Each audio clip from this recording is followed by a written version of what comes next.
Le PSG aurait proposé 60 millions d'euros sur 3 ans à Sergio Ramos. Ouais, alors je vous rappelle juste que le dernier transfert du Real au PSG, c'est récé. Hein. Donc bon...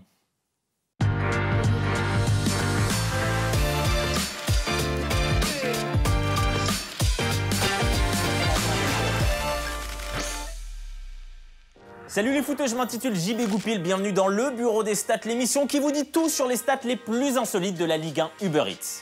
Au menu du jour, pas de rencontre pour cause de trêve internationale. Alors, quand je pense qu'à la rédac du BDS, y penser glindé que dalle, j'ai dû passer un petit coup de fil histoire de rappeler qui était le patron. Ah,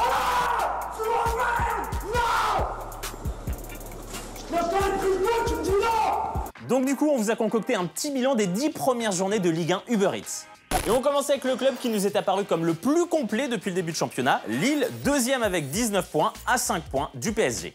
Les Lillois possèdent la troisième meilleure attaque du championnat avec 17 buts, notamment grâce au duo Yilmaz-Bamba, 10 buts et 6 passes décisives à eux deux. Mais ils sont également très à l'aise défensivement puisqu'ils possèdent la deuxième meilleure défense du championnat, juste derrière le PSG. Dans les équipes réalisant un bon début de saison, on aurait pu citer Paris, Rennes ou encore... Ah, pardon, excusez-moi, petit tweet de Jean-Michel Aulas, ça faisait longtemps. Je suis scandalisé par votre classement. On est quand même 5e avec Rudy Garcia entraîneur, Juninho directeur sportif, Dembélé et Marcelo sur le terrain. Ouais, c'est pas faux. Non, c'est vrai que là pour une fois, il a pas tort le Jean-Mimi. Allez, place maintenant au flop de ce début de championnat, la pire équipe de ces 10 premiers matchs. Et c'est Bordeaux qui remporte ce trophée. Les Girondins actuellement 12e de notre championnat s'enfoncent un peu plus dans la médiocrité. Le temps à courir est très ennuyeux. Alors un jour, l'un d'entre eux a pris un ballon et ils ont joué au football dans les marécages. Bordeaux, c'est 9 buts en 10 matchs. Alors pour vous donner une idée, c'est moins que Strasbourg, 19e de notre championnat. Vous voyez un peu le truc. Hein. Bref, Bordeaux, c'est le bide de ce début de championnat. Devant tant d'insuffisance, Jean-Louis Gasset, l'entraîneur des Girondins, a tenu à livrer une analyse technique nuancée et pleine d'espoir. Moi je vous dis, Bordeaux est mauvais. Bordeaux est mauvais, point. Allez, pas de panique mon Jean-Louis, regarde la séquence qui suit, c'est le moment de faire ton marché. On passe maintenant au top 3 du BDS des meilleurs joueurs de ce début de championnat. En top 3, on retrouve Kylian Mbappé. En seulement 6 rencontres, le Parisien a marqué 7 buts et réussi 4 passes décisives. Ouais, ça calme. Mbappé, c'est 22 tirs, dont 16 cadrés. En top 2, on avait envie de mettre à l'honneur un gardien et l'élu s'appelle Steve Mandanda. Parce que, on va pas se mentir, si l'OM est aujourd'hui 4e du classement, c'est grâce à lui. Hein. Parce que imaginez les Marseillais avec un gardien comme ça aurait été compliqué.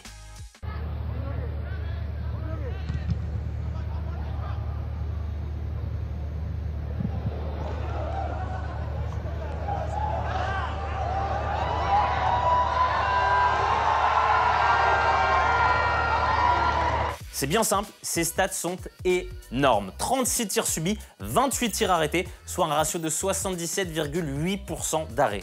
Alors, espérons pour les Marseillais que Mandanda ne se blesse pas parce que sinon il sera remplacé soit par Pelé, 38 ans, soit par Simon Ngapa Douatembu. Désolé Simon, mais là, on va galérer pour la prononciation. Alors, pour notre top 1, on aurait pu mettre Valère Germain, un tir, un but cette saison. Donc c'est du 100% pour mon Valère. On aurait pu aussi mettre Levin Kurzawa.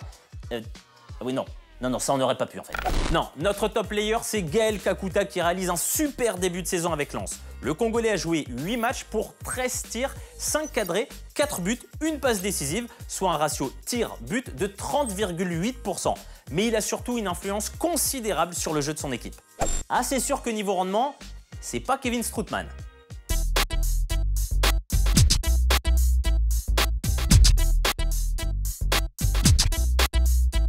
Ah, c'est pas toujours facile à maîtriser en extérieur du pied.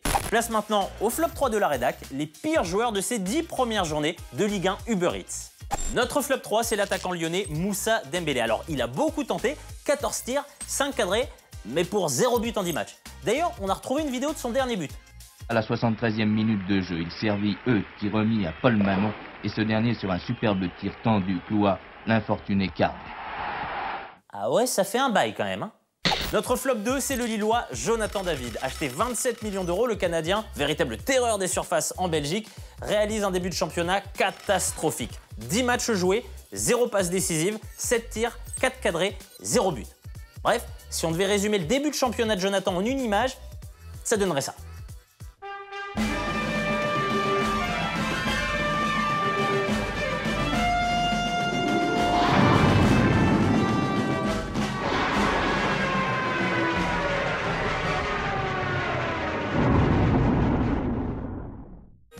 Votre flop 1, c'est le grand attaquant Dario Benedetto. 8 matchs joués, 10 tirs, 2 cadrés, 0 but. Soit un ratio tir-but de 0%. Ouais, parce que je suis balèze en maths. Pourtant, c'est pas faute de s'entraîner. Voilà les amis, ce nouveau BDS touche à sa fin, mais juste avant de se quitter, ça va être à vous de jouer avec les pronos sur les stats de la 11e journée de Ligue 1 Uber Eats.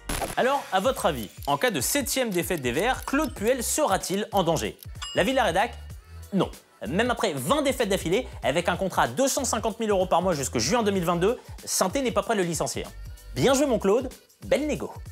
Lors de Monaco-Paris Saint-Germain, compte tenu du grand nombre de blessés côté parisien, qui, d'Icardi ou de Ressé, jouera avant-centre? La Villa-Rédac? Ni l'un ni l'autre. D'après nos infos, l'avant-centre titulaire des U13 du PSG tiendrait la corde. Voilà les amis, j'étais ravi d'être avec vous pour ce 14e bureau des stats. On se retrouve la semaine prochaine pour un nouveau BDS.